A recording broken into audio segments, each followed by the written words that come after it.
25 milyon. Nagpasilaw kami sa kanyang halaga. Napakakunting pera lang yan mga kapatid. Mga kasama ko sa Marines. Dapat hindi kayo nagpasilaw. Hindi nyo ipinagpalit ang ating pinaglalaban ngayon. Para sa bayan. Para sa ating bayan. Para sa kinabukasan nating mga anak. Dapat hindi kayo pumayag na kukunin lang yung mga ganyan na binigyan lang kayo ng konting pera, bumaliktad na kayo. Anong klaseng kayong mga Marines pa naman kayo? Sinira yung imahe ng Marines. Kaya dapat sa inyo, may kalalagyan din kayo balang araw. Yun. Salamat.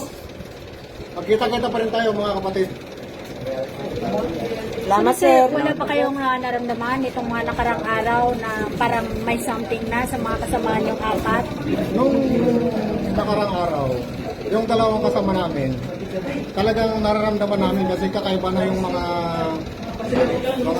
kanilang pinapakita sa amin na mayroon silang kinokontak, mayroon silang kausap lagi sa cellphone. Pagka lumapit kami, lumalayo sila, minsan ino-off nila yung cellphone. So yun palang naramdaman namin, pero hindi namin pihansin yun. Gawa ng bilang Marines o bilang kasama sa na lumalaban sa ating bayan, lumalaban sa korupsyon. Hinayaan lang namin. Pero nung gabi, talagang umalis sila na hindi nagpaalam at pumunta sila sa mga nanuhol sa kanila para tumanggap ng konting halaga at pagpalit ng kanilang mga mahihindigan. Tapos bilang isang beses yan na nakatid sila. Ito ni pangatlo na to eh. Humingi pa sila ng tawad yan kay attorney. Dahil nagawa nila yung una. Pangalawa, okay pa rin. Pero yung pangatlo, tinuluyan na halaga. Pinagpalit nila yung dignidad nila sa malaking halaga. Hindi lang ito barya. Hindi lang 100,000 kung hindi million po. Malaking halaga ang binigay sa kanila. Tapos nagpa-press con sila, naka-face mask na. Samantalang lumalabas naman po kami. Hindi naman kami naka-face mask eh. Sila talagang balot na balot. Pero kahit balot na balot sila, talikod pa lang nila, alam na namin sila kung sino sila. Eh ngayon, taong bayan na ang mag-ano sa kanila, mag-uusga. Yun ang katotohanan. Kaya siguro Panginoon na lang siguro sa kanila. Tama ba yung ginawa nila dahil ang daming sambay ng Pilipino na umaasa sa 18X Marines. 14 na lang. Ngayon 14 na lang. Sa totoo lang po, proud ako sa Marines dahil nakasali na ako dito. Army po ako. Proud ako dyan sa pinaglalaban. Kaso may bumitaw Pero bandang huli, 14 pa naman kami. Sulit pa rin yan. At asahan ninyo ay yung pinaglalaban namin. Sir, excuse, pwede niyo ba banggitin yung pangalan ng apat na Marine? Ang apat na bumaliktad, Yung mga bumaliktad? si Voluntate, Rosbert Wopan, Bernard Tube, Laruder. At saka merong isang kasama nila na hindi nakasama sa amin, na hindi pumirma ng affidavit, si Valderrama. Sir, excuse, sa tingin niyo magkano ang naibayad sa kanila?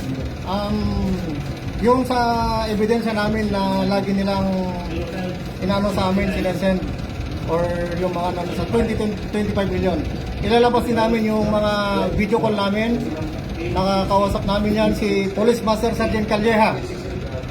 Si kasama namin dating Marines, si Bunagan, Mark Bunagan, si Lasaga. Yan yung mga kumukontak sa amin para mag-recant. At saka si Kernel Dominguez.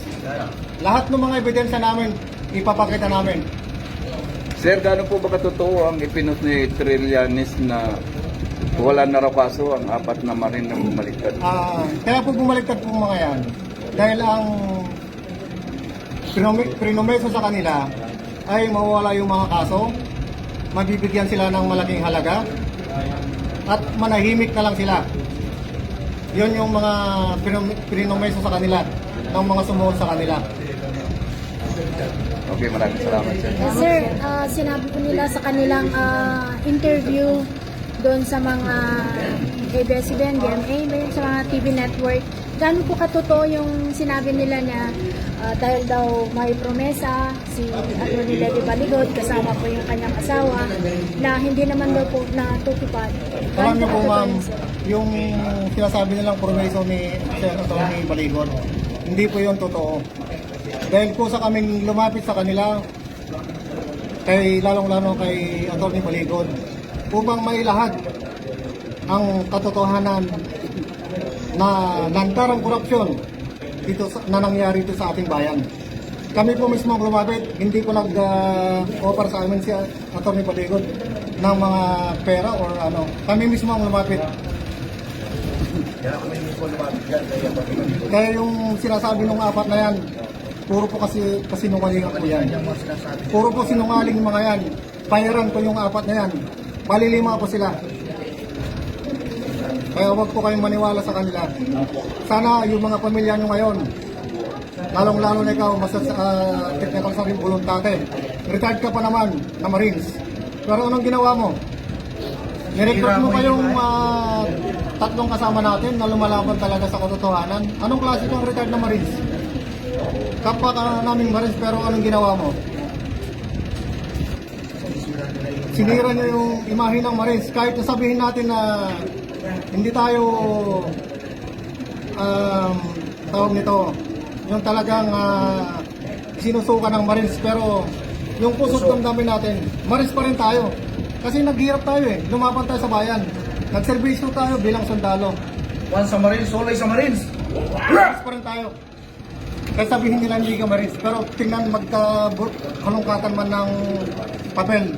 Meron kaming record sa Marines, kaya huwag nilang sabihin hindi ka Marines.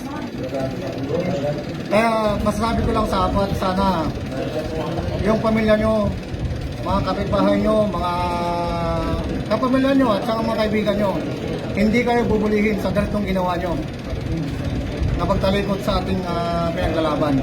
Good luck sa inyo. Salamat, sir. Salamat, sir. Thank you po. Ay, kain daw kayo. Salamat. Ay, mag-speak muna kayo. Hinindigan.